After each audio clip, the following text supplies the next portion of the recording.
ನಾಡಿನಾದ್ಯಂತ ಗಣಪತಿಯನ್ನು ದೇವರೆಂದು ಪೂಜೆ ಮಾಡಿ ಅದಕ್ಕೆ ಭಾಳ ವಿಜೃಂಭಣೆಯಿಂದ ಮೆರವಣಿಗೆ ಮಾಡಿ ವಾದ್ಯಗೋಷ್ಠಿಗಳಿಂದ ಮೆರವಣಿಗೆ ಮಾಡಿ ನೀರಿಗೆ ಬಿಡ್ತಾರೆ, ಪೂಜೆ ಮಾಡ್ತಾರೆ.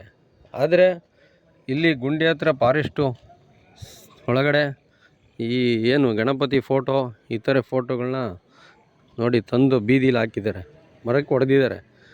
ಆದರೆ ಫೋಟೋ ಚೆನ್ನಾಗಿದ್ದಾಗ ಒಳಗಡೆ ಇಟ್ಟು ದೇವರಂತ ಪೂಜೆ ಮಾಡ್ತಾರೆ. ಆಮೇಲೆ ಇಲ್ಲಿ ಈಚೆ ತಮ್ಮಂದು ಹಳೆವಾಗ್ತಿದ್ದಂಗೆ ಬೀದಿಲಿ ಬಿಸಾಕ್ತಾರೆ. ಇದು ಯಾವ ರೀತಿ ನ್ಯಾಯ?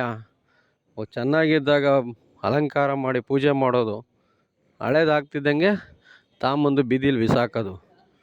ಇದಕ್ಕೆ ಆ ದೇವರೇ ಉತ್ತರ ಕೊಡಬೇಕಾಗಿದೆ.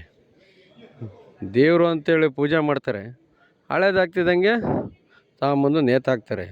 ಹಾಗಾದರೆ ಮನೆ ಒಳಗಡೆ ಇದ್ದಾಗ ದೇವರು ಇರ್ತದೆ, ಮನೆ ಆಚೆ ಬಂದು ಬೀದಿಲಿ ಬಿದ್ದಾಗ ದೇವ್ರು ಇರಲ್ವ? ಇದು ಆ ದೇವರಿಗೆ ಗೊತ್ತು ಸತ್ಯ ಏನು ನಿಜ ಏನು. ನಿಜವಾಗಿ ಇದರಲ್ಲಿ ದೇವ್ರು ಇದೆಯಾ ಇಲ್ವೋ ಅನ್ನೋದು ಜನಗಳು ತಿಳ್ಕೋಬೇಕಾಗಿದೆ. ಮೆರವಣಿಗೆ ಮಾಡಿ ಪೂಜೆ ಮಾಡಿ ದೇಶಾದ್ಯಂತ ಆಚರಣೆ ಮಾಡ್ತಾರೆ, ಪೂಜೆ ಮಾಡ್ತಾರೆ, ಕುಣಿತಾರೆ. ಆದರೆ ನೋಡಿ ಇಲ್ಲಿ ಯಾವ ಪರಿಸ್ಥಿತಿ ತಂದು ನಿಲ್ಲಿಸವ್ರೆ.